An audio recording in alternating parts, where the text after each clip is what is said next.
ይህ 4 ኪሎ ነው። ቦታው ጀግኖች አርበኞች የሚዘከሩበት የድል ሐውልት ሲሆን ገና በማለዳው የክብር ልብሳቸውን በኒሻን ሜዳሊያና በማዕረግ አስጊጠው የለበሱ አርበኞች በቦታው ተገኝተዋል። ወጣቶችም የአርበኞችን የድል በዓል በኪነ ጥበብ አዋዝተው በሽለላና ቀረርቶ በዓሉን በቦታው አድምቀውታል።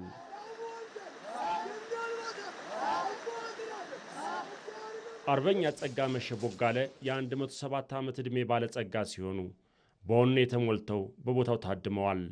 አርበኞች በደምና አጥንት ዋጋ ከፍለው ያቆዩአትን ሀገር ትውልዱ በጥንካሬ ሊያስቀጥል ይገባል ይላሉ።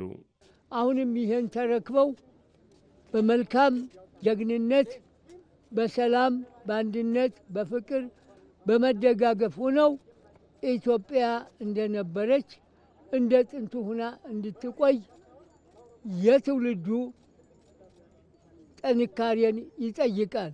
የጥንታዊ ኢትዮጵያ ጀግኖች አርበኞች ማህበር አባሎች አርበኛ ሻለቃ ሳሙኤል ለገሰና ኮሎኔል አዳነ ቶሌራም የአሁኑ ትውልድ ወቅቱና ጊዜውን የሚጠይቀውን ሀገራዊ ጥያቄ በመመለስ ታሪክን ማስቀጠልና የራሱን አዲስ ታሪክ መስራት እንደሚኖርበት ይገልጻሉ።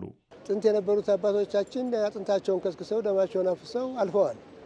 ሀገራችንን አስረክበው ለኛ እነሱ ቢያልፉ ደግሞ ሌላ አርበኛ ደግሞ መተካት አለበት። ወጣቱ ትውልድ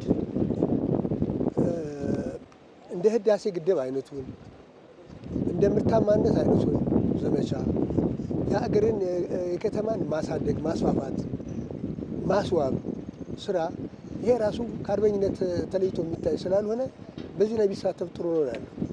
አሁን ያለንበትን ደረጃ የእድገት ደረጃ ከሀገሪቱ እንቅስቃሴ ጋር ተምሮ ቀጣይነት ያለውን የኢትዮጵያን ታሪክ ማራመድ አለበት። አዲሱ ትውልድ ይሄንን ታሪክ አደራ አለበት። ይሄን አደራ ተሸክሞ አባቶቻችን ያደረጉትን ብቻም ሳይሆን ራሱ ታሪክ መስራት አለበት።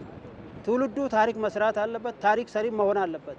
ታሪክን ሰንዶ ለትውልድ ለማስተላለፍ እየሰራን ነው የሚሉት የጥንታዊ ኢትዮጵያ ጀግኖች አርበኞች ማህበር ፕሬዝዳንት ልጅ ዳንኤል ጆቴ መስፍን ይህም ትውልዱ ከታሪክ እንዲማር ያግዛል ነው ያሉት። የጥንታዊት ኢትዮጵያ ጀግኖች አርበኞች ማህበር ያለውን ታሪካዊ ድል እየጠበቀ ለትውልድ ማሸጋገር የሚጠበቅበት የመሆኑ ያህል በትውልድ እያስተሳሰረ እድገትና ሰውም ላይም የበኩሉን ሚና መጫወት እንዳለበት እናምንበታለን።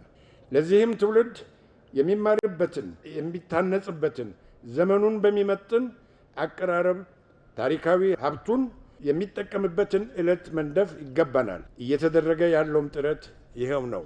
በመከላከያ ሚኒስቴር የሀገር መከላከያ ሰራዊት የስነ ልቦና ግንባታ ዋና ዳይሬክተር ሜጀር ጀነራል እንዳልካቸው ወልደ ኪዳን በበኩላቸው አርበኝነት ከሀገር ፍቅር የሚመነጭ ስሜት መሆኑን ገልጸው ሰራዊቱ ከአርበኞች በወረሰው ጀግንነት የተገነባ መሆኑን ተናግረዋል።